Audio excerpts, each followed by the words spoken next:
Uyghur məcburi əmgəkinin aldını ilish qanun layihəsi Amerika prezidenti Joe Biden'ın imza qoyuşı bilan rəsmi qanunga aylandi.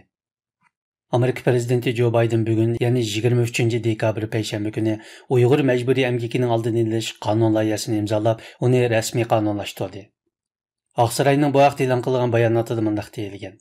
2021 yil 12 ayning 23 kuni prezident Xitoyning Xinjiang Uyg'ur avtonom rayonidan mahsulot import qilishni cheklaydigan va shundaqla rayondagi majburiy emgakda mas'uliyati bor chet el amaldorlarini jazolaydigan 6256 nomerli qonunni imzoladi.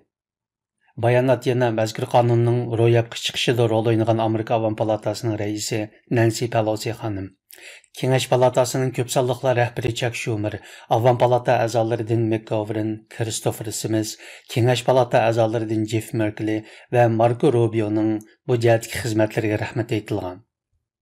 Uyghur məcburi əmgəkinin aldını ilish qanun layihəsinin birlikdəki axırkı nüsxəsi 14 dekabr to'liq ovoz bilan Avam palatasidan o'tgan.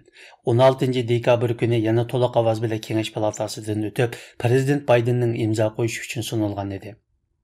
Uyghur məcburi əmgəkinin aldını ilish qanuni Xitoy hökumətinin Uyghurlar qaratgan irqiy qirg'inchiligi va insoniyatga qarshi jinoyatiga zarba berishdagi bo'sish xarakterlik amaliy qadamlarning biri bo'lib, uning rasmiy qonunga aylanishi chet ellardagi Uyg'urlarni va Uyg'urlarni qo'llovchi barliq insonlarni suyundirdi.